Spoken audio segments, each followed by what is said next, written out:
السلام علیکم ورحمۃ اللہ۔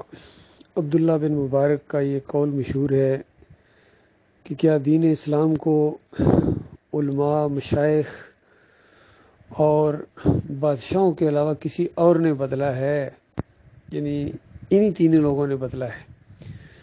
آج بھی ہمارے علماء اور مشائخ یہ امت مسلمہ کو گائیڈ کرنے کی بجائے یہ ان کو مس گائیڈ کرنے میں لگے ہوئے ہیں، اور اس میں سب سے بڑا نام آج کل کے دور میں جو مشہور علی انجینئر مرزا، پتہ نہیں مرزا نام کے اندر کیا یہ چیز ہے کہ یہ گمراہی کا ہی سبب بنتا ہے۔ تو اس کے ویڈیوز میں آج کل دیکھ رہا ہوں کہ جہاں اس کے عقیدے کے اندر خرابیاں ہیں، صحابہ کے اوپر لعن طعن کرتا ہے، اور ابھی پاکستانی اداروں کے اوپر بھی، افواج پاکستان کے اوپر بھی عجیب و غریب انداز سے یہ بولتا ہے، بجائے اس کے کوئی اصلاحی پہلو نکالے، اپنے بھائیوں کو بھائی سمجھتے، ان کی دینی رہنمائی کرے، ان کے اوپر اس انداز سے تنقید کرنا تو ظاہری بات ہے۔ پھر اس کے بعد جب وہ ایکشن میں آتے ہیں تو پھر بعد میں چند دنوں کے اندر یہ ان کی یا تو بولتیاں بند ہو جاتی ہیں یا یہ معافیاں مانگنا شروع ہو جاتے ہیں، چونکہ حق اور باطل کا معاملہ نہیں ہے، یہ ان کے یعنی سیاسی انداز ہیں جو دنیاوی لحاظ سے جمہوری انداز ہیں، جمہوریت کے بھی یہ قائل ہیں، اور عوام کو اصل دین بتانے کی بجائے مشرکانہ دین بتاتے ہیں۔ تو یہ میرے چینل کو آپ کھل کے دیکھیں، علی انجینئر کے عقیدے کی کتنی خرابیاں میں نے سامنے لائی ہیں، اور صحابہ کرام کے اوپر جو یہ زبان کھولتا ہے، عقل حیران ہے کہ کس حوصلے کا یہ آدمی ہے۔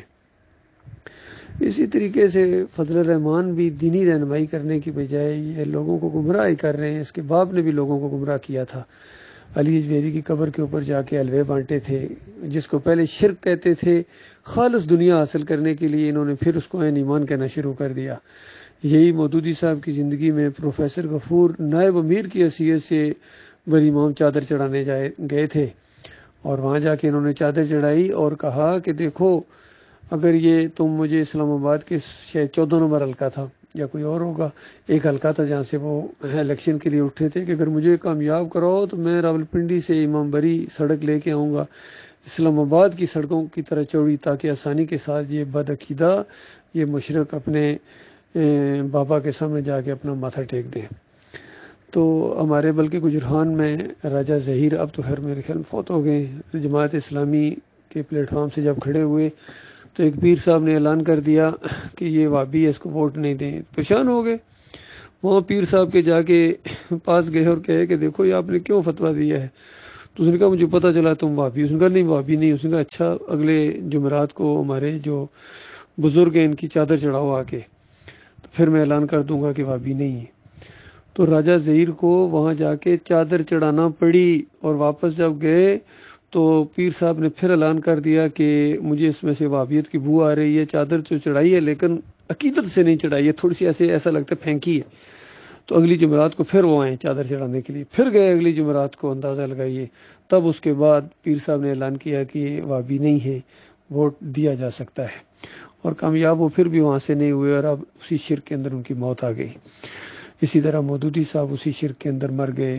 ڈاکٹر اسرار وحدت الوجود اور تصوف کی حمایت کرتے پوری زندگی، حالانکہ کتنے عالمی دین تھے، شعلہ بیان تھے، قرآن اکیڈمیاں چلانے والے، جب اس طرح شرک کے اندر مرے تو اللہ کے بندو اس قوم کے اندر خیر کیسے آئے گی جب علماء اس طرح بگڑ جائیں، دنیا دار بن جائیں؟ ان کے اکاؤنٹس جا کے چیک کریں، چاہے طارق جمیل ہوں، چاہے یہ فضل الرحمان ہوں، طاہر القادری ہوں، تو کوئی امت مسلموں کو صحیح طریقے سے گائیڈ نہیں کر رہا ہے کہ اللہ کے احکامات کیا ہیں۔ انسانوں سارے بھائی ہیں، چاہے سولین ہوں، چاہے فوجی ہوں، چاہے جو بھی لوگ ہوں، ہمارے بھائی ہیں، ہم نے ان کو ایمان عقیدے کی دعوت دینی ہے، کلمے کا صحیح مطلب بتانا ہے۔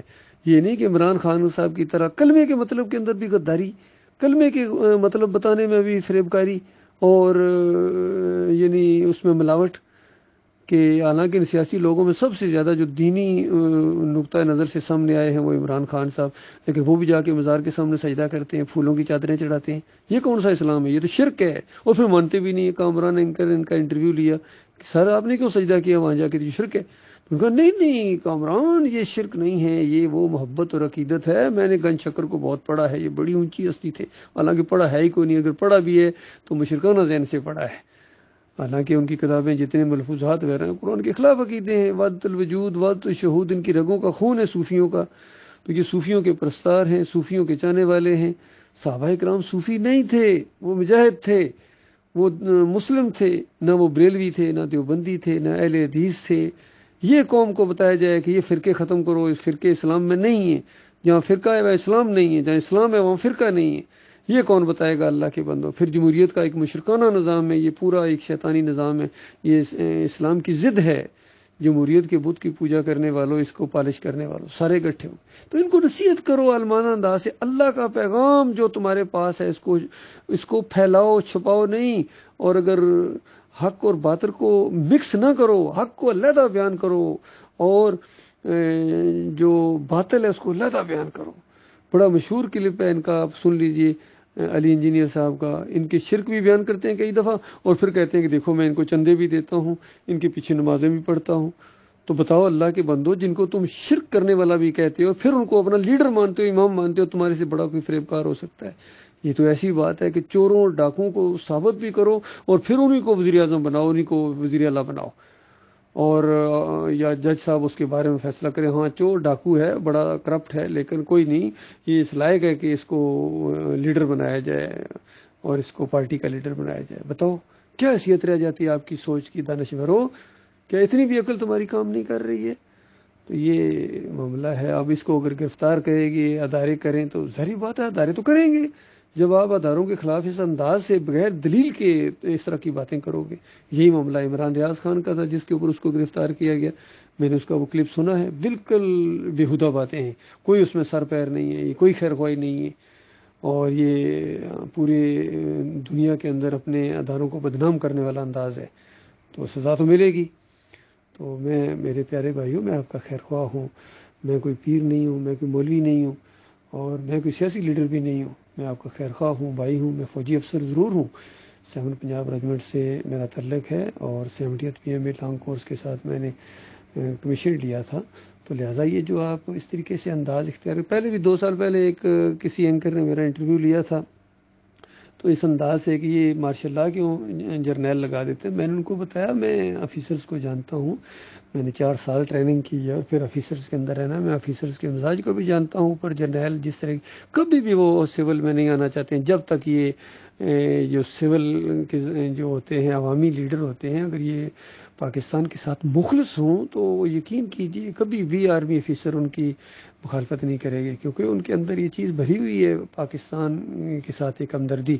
ایک سیاستدان کے اندر اتنی ہمدردی نہیں ہو سکتی ہے پاکستان کے ساتھ جتنی ایک آرمی افسر کی ہو سکتی ہے. باقی بلیک شیپس ہر جگہ ہوتی ہیں، وہ کوئی نہ کوئی اس طرح کی نکل آئے تو علیحدہ بات ہوتی ہے، لیکن اوورآل ایک ادارے کی حیثیت سے جو ہے وہ پوری طرح پاکستان کی حفاظت کی قسم کھائی ہوئی ہے ہم نے وہاں پاکستان ملٹری اکیڈمی میں. یہ اور قسم جو ہے، جس طرح جنرل حمید گل کہا کرتے تھے کہ یہ قسم جو ہے یہ ریٹائرمنٹ کے بعد ختم نہیں ہوتی ہے. آرمی افسر نہ ٹائر ہوتا ہے نہ ریٹائر ہوتا ہے.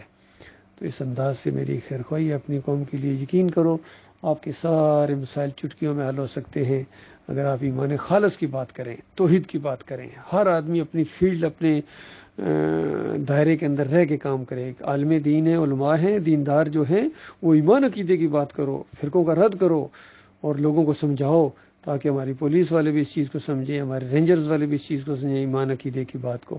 اور ایک جو ہمارے افواج پاکستان ہے وہ بھی ایمان عقیدے کی بات کو سمجھیں. تو اس کے بعد پوری دنیا میں آپ اس دعوت کو پیش کریں. یہ ہے آپ کے کرنے کا کام. اور اگر یہ کام نہیں کرو گے تو یاد رکھو اللہ کے عذاب کے کوڑے آتے رہیں گے. آپ اگر پاکستان کو دنیا کی نمبر 1 فلائی ریاست بنا دو اور قانون کی بالادستی بھی کر دو، جس طرح عمران خان صاحب آج کل لگے قانون کی بالادستی کرا دو، ٹھیک ہے کرا دیجیے، لیکن اللہ کے ساتھ آپ کا تعلق نہیں ہے. تو بتاؤ زلزلوں کو کس طرح روکو گے، طوفانوں کو کس طرح روکو گے، اور بیماریوں کو کس طرح روکو گے؟ اور اللہ تعالیٰ نے یہ طے کر دیا ہے کہ وَلَوْ أَنَّ أَهْلَ الْقُرَىٰ آمَنُوا وَاتَّقَوْا لَفَتَحْنَا عَلَيْهِمْ بَرَكَاتٍ مِّنَ السَّمَاءِ وَالْأَرْضِ. اگر یہ بستیوں والے ایمان لاتے، عقیدہ درست کرتے، شرک نہ کرتے، یہ مزاروں کے سامنے نہ جھکتے، یہ قبروں اور گنبدوں کے سامنے نہ جھکتے، مورتیوں کے سامنے نہ جھکتے، واسطے وسیلے کے ساتھ اللہ کو گالی نہ دیتے، اور جمہوریت کے مشرکانہ نظام کو چھوڑ کر اگر یہ اسلام کی طرف آ جاتے، ایمان کی طرف آ جاتے، مالک فرماتا ہے زمین اور آسمان کی برکتوں کے دانے میں ان کے اوپر کھول دیتا۔ ولیکن کذبوا، لیکن انہوں نے جھٹلایا ہے، انہوں نے نہیں مانی ہے اس بات کو۔ فاخذناہم بما كانوا یکذبون، اس جھٹلانے کی وجہ سے میں نے ان کو ایسا شکنجا ٹائٹ کیا، ایسا پکڑا ہے کہ ان کی چیخیں میں نے نکال دی ہیں۔ تو اللہ کے بندو یہ مسئلہ ہے، اصلی مسئلہ ہے، غور و فکر کرو۔ اور اگر یہ بات نہ مانی تو جو مرتا جائے گا آگ میں، جو مرتا جائے گا آگ میں۔ جتنے مرضی آپ ملک کے اور قوم کے خیر خواہ ہوں، پوری دنیا میں دوسری قومیں بھی ہیں، اپنے ملکوں کے بھی خیر خواہ ہیں، اپنی قوموں کے بھی خیر خواہ ہیں، جن کی آج مثالیں دیتے ہو، کبھی سوئٹزرلینڈ کی اور کبھی فرانس کی اور کبھی امریکہ کی مثالیں دیتے ہیں کہ میں وہاں رہا ہوں، اسی لیے آپ وہاں رہیں، اسی وجہ سے تو ان کا رنگ آپ کے اوپر چڑھا ہوا ہے۔ کاش آپ نے اسلامی تاریخ کو بھی صحیح طریقے سے پڑھا ہوتا۔ تو بتاؤ، جن کی آج مثالیں دیتے ہو، اگر پاکستان کو ان جیسا بنا دو تو بتاؤ آج جو فرانس کا کوئی لیڈر ہے، یا انگلینڈ کا ہے، یا سوئٹزرلینڈ کا ہے، یا رشیا کا ہے، یا چائنا کا ہے، یا امریکہ کا ہے، جو مرتے جا رہے ہیں، کدھر جا رہے ہیں؟ آگ میں۔ جہنم کی آگ منہ کھولے ان کو اپنے اندر استقبال کرتی ہے۔ تو بتاؤ یہ خیر خواہی ہے آپ کی قوم کے ساتھ؟ قوم کو اس طرح وہاں کا جہنم کی آگ کا ایندھن بنا دو گے؟ سرداروں، رہبروں، لیڈروں، یہ بات ہے کرنے کی اللہ کے بندوں، یا یہ بات ہے کہ ایمان توحید کی بات اٹھاؤ؟ پریشانیوں تو پھر بھی آئیں گی، تکلیفیں پھر بھی آئیں گی، انبیاء پر آئی ہیں، صحابہ کرام پر آئی ہیں، لیکن جو مرتا جاتا تھا جنت الفردوس میں، جو مرتا جاتا تھا ایمان کی خاطر جنت الفردوس میں۔ تو اس کے بعد فیصلہ آپ نے خود کرنا ہے میرے پیارے بھائیوں۔ میں نے تو یہی فیصلہ کیا ہے کہ ایمان کی بات میں کروں گا، اور اسی کی خاطر جیوں گا، اور اسی کی خاطر انشاءاللہ مروں گا، اور اللہ سے بڑی امیدیں ہیں۔ مالک استقامت دے گا، مالک قبول کرے گا، مالک کو ایمان سے محبت ہے، اور شرک اور کفر سے مالک نفرت کرتا ہے۔